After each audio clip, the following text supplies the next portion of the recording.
We are back, finally ready to get into the mix. We have 68 tracks in Frenzy. We got everything populated, so all we have to do now is just get started with effects, with changing faders, all that good stuff. Now, the one thing that I already did is automatically set everything up so that we are ready for the mix. Basically, all we're doing is just setting every single channel down to -12 dB. That way, the mix has space to breathe and we have a little bit of headroom. And then we grab some pink noise. We adjust each channel so that we barely hear the channel against the pink noise. And that helps us get started with a pretty balanced mix from the get-go. So, let's get going. Basically, my approach today is we'll start off with the drums, go up to the bass, synths and instruments, vocals at the end. That way I make sure that everything kind of sits on top of each other nicely. We're kind of going up the frequency range with the exception of the drums, because if it don't kick, if it don't hit, you're gonna have a really bad mix. I got everything over here on subs already, so it should be pretty easy to find everything. I'm so stupid, I forgot about listening to our reference track first. I put on a reference track just to make sure that when I'm mixing, that I'm mixing with my perception of that mix in mind. Our reference track for this mix is a couple of Joji tracks. Al really likes how the vocals sound, especially with the reverb and all that, so we're gonna do our best to try and replicate that. Please calm down so we can get up. I waited too long to get your voice out of my head. Alright, drums first.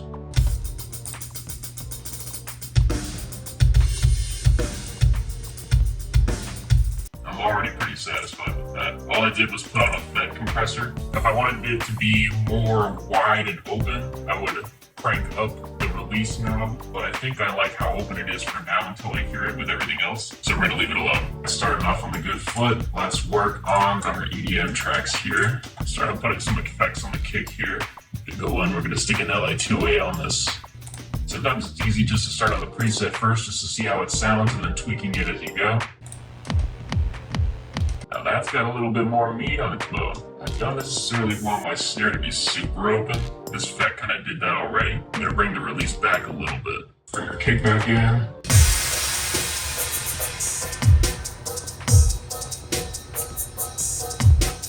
We're already off to a pretty good start. I'm gonna go ahead and pan out my hats just a little bit.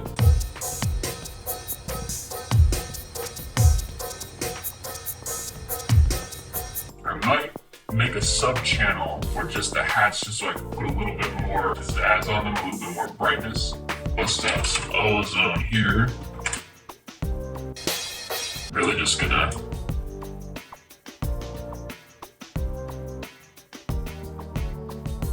So far so good. I'm liking what I'm hearing so far. Put a fed on that drum bus. I'm gonna set it to about here. Drop everything down to 1. Go back to a verse just to hear it. See, now that thumps. We can't forget about our boy. Now that's what I'm talking about. That is what I'm talking about. Boy, that just sounds beautiful. I swear the fed compressor is like the most underrated compressor I've added recently to my collection to date. That thing just makes all of my drums sound fatter. I mean, for the time being, I'm pretty happy with that, so let's go with it and start introducing some bass. Nice. Get some side chain compression going on it with our EDM kick. I always set my ratio when it comes to bass to like 8:1, usually. The knee, we can make that a little sharper. Our attack is immediate, our release comes after. Under to 20 milliseconds is a good starting point to drop our threshold. Alright, now this is just a sine wave, right? So all I need to do is just like feel its presence. I don't need it to be the star of the show necessarily. I'm actually gonna move this side chain over to my bass plugin, because that's gonna be a default for pretty much all of them. Get rid of it here. Bring in our Creeper drone synth. It's like going to be one of my favorite synths of all time. And throw a neutron plugin in there. This one's going to be tough because I need to make sure that it's going to work with both sections of the track. So here's what we're going to do. We're going to go to the acoustic section first and make sure that we like it here. Not too bad.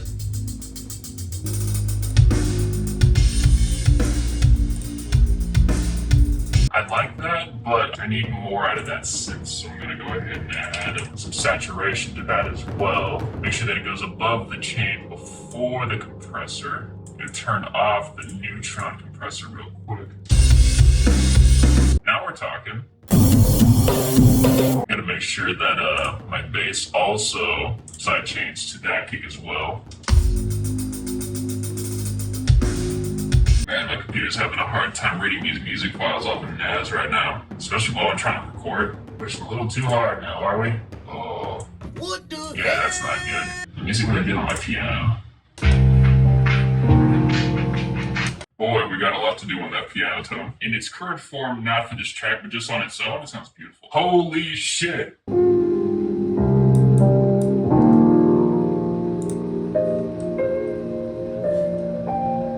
That is already a billion times better. Bust out some ozone for this, because there's too much low end of the EQ at the bottom. Let's drop it. Let's try 110 first. Let's see what we can find on these.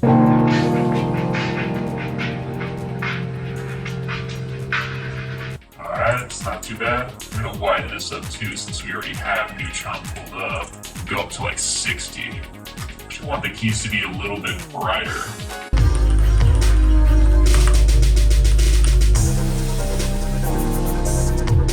Pretty much all synths that I stick in this category, it's pretty much guaranteed that I'm not going to have anything going on lower than 90 Hz for them. If I keep anything below 90 Hz, it's just going to muddy things up. I should probably find out what my kick is really boosted at, but I really shouldn't be messing with that like at all. Right, so maybe just enhance it to 100. And duh, of course it needs reverb. Let's do warm keys.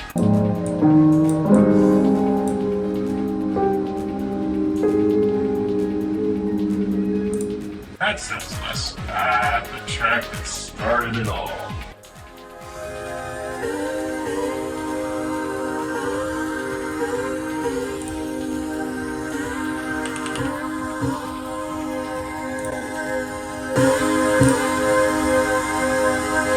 Just drop out all this stuff because we don't need it. Put an LA2A on this one. This one's probably going to make it sound pretty good.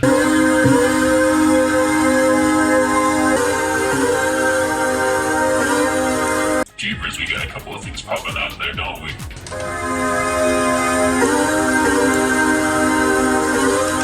That's probably good enough. I think I'm gonna rearrange my buses a little bit. Like, I have certain synths that I want to widen out more than others, so I might rearrange my buses just so I can pull one stereo widener or stereo widener per sub. That way I don't ruin my CPU usage. I'm gonna bring this close to the synth, be like medium wide, make it green so we know what we're talking about. We call this super wide. Basically be 100% width. That'll give us just a little bit of color. Like, this piano can easily be well on its own. Right, I already have everything EQ'd for this thing, so we're gonna leave this alone. So this one I want to widen a lot, this one I don't. That one I want to widen a lot. That one I want to widen the same amount. Alright, at this point I'm just adding basic EQ to some of these, because I already have a cutoff already in the sub for all of this.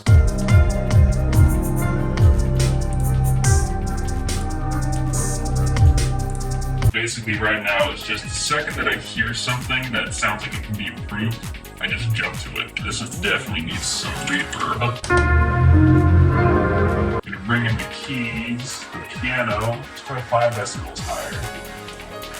My favorite, the brass. Doesn't make as much of an appearance as I would like, but there's a difference between what I like and what the track needs. Alright, cutting up all that low end. There we go. And widen that puppy out. Let's do like 20 or 30 to 25. Get this nice and fine-tuned. Bit too much saturation. Let's drop that a little. That's pretty good. Just level a little bit.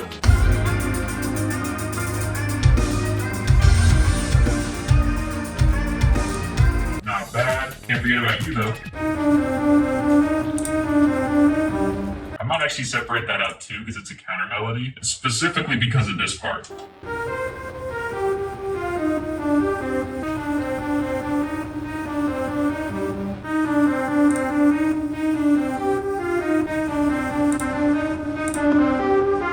We're making progress. We're making progress here. Let's not add too much reverb to this. This is great. Wow, I am super happy with how this is coming out so far. Time to bring in the FX. First thing I'm gonna do for sure, ozone this. I can't imagine I'm gonna have anything in there that even needs to be in the bottom half of the frequency spectrum, honestly. So we're just gonna chop it up until 180. Might change this up, maybe not. Maybe dip down here because this is where ears are particularly sensitive. Since these are vocal samples, I'm gonna stick them in their own bus as well. You just put a compressor on those.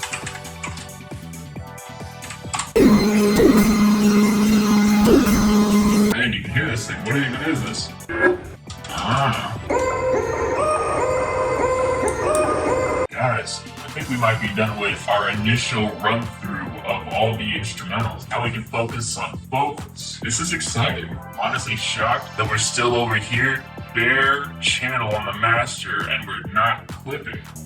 Great, it means that we're leveling things out properly. Let's just make sure that we're happy with mains real quick. We'll bring in backings in a moment. I gotta think about how I really want to organize this. This is where things are gonna start to get tough. Since we're doing Joji, we wanna make sure that we have a lot of reverb on this. I'm gonna try something. I'm gonna try something. We move 20 over to the left here, 20 over to the right here. Cards always down, so I'm never ready. Now the one thing that I am doing that's a little bit different, I'm using a rack unit. Hopefully this isn't squinting up. I'm using a rack unit for Hobbs' voice channel, just the main specifically. Hoping to clear this fog that's heavy for me. Hoping that'll help streamline the mixing process a little bit more. And it's quite a few things on it. Obviously it's a compressor, it's got an EQ on it, we already have a de-esser. I need to do a couple of pre-EQ adjustments before it gets routed in there, because right now it goes from the DAW into the rack and then from the rack back into the DAW. Hoping to clear this fog that's heavy for me. Not bad, not bad. I'm caught in a frenzy, Cards always down, so I'm never ready. I'm caught in a frenzy, Cards always down, so I'm never ready. Starting to feel these thoughts turn deadly for me. Yeah. Use a different saturator for you. I'm also going to raise their low end. I'm not getting a whole lot of that. Let's see if that works.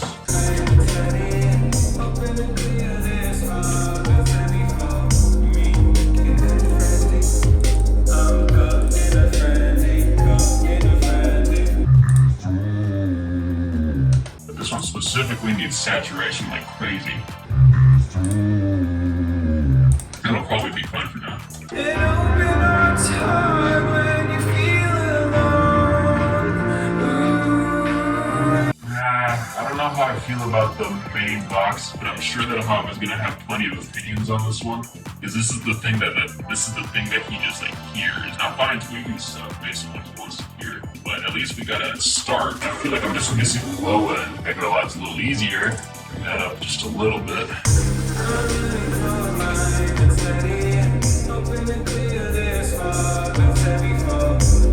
Alright, we're messing with background vocals now, so let's start bringing some stuff in, right?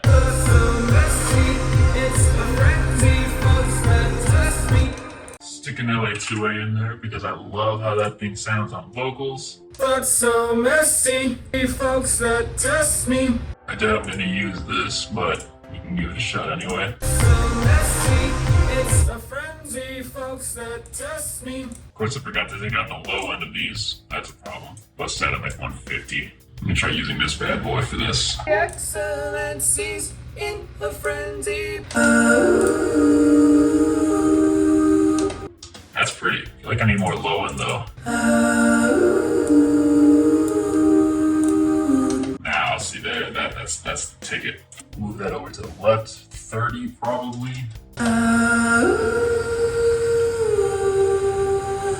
Left 30 on that one. Yeah, let's do right 60. Let's try that. And then it's gonna go to the.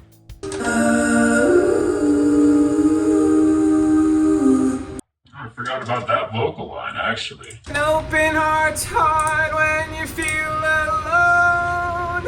Ooh, an open heart's a hard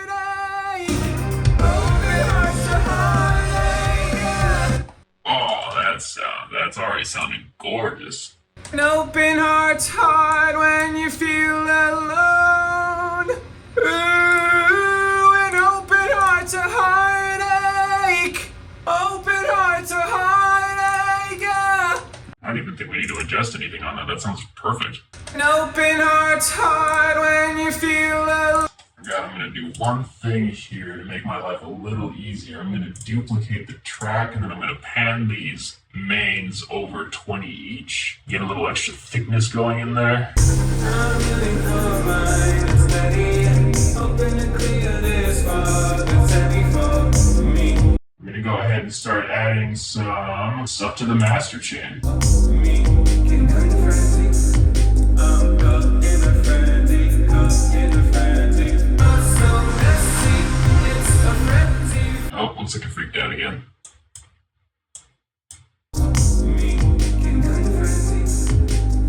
Alright, we're going to take our Joji preset here. There you are. Let's see how much that changes things. Folks that test me in a frenzy. Dance silences in a frenzy. I think I got too much compression going on. An open heart's hard, yeah. An open heart. Whew. So, we got mastering plugins, we got all of this. I think this is a pretty good foundation for which to start refining off of. But I think we made some amazing progress today.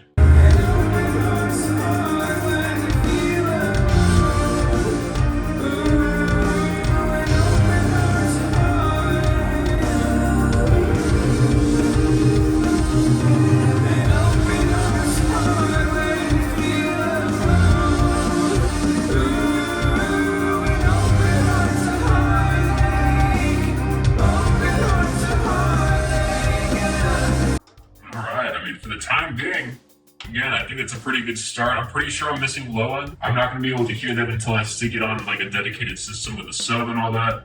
The vocals are definitely going to need some work. Those things aren't leveled out enough, and I don't think I like the effects quite yet, but I think it's better to get Hobbs' opinion on what we're doing here before I make any other major changes. This is a pretty good spot to mark it as a checkpoint, because I'm sure at any moment, the more I keep doing this, the worse the mix is going to get, because I've been doing this for like, what, 3 hours at this point? Make sure to name it properly. Really hoping this is going to process the audio correctly. I guess our NAS has a limit.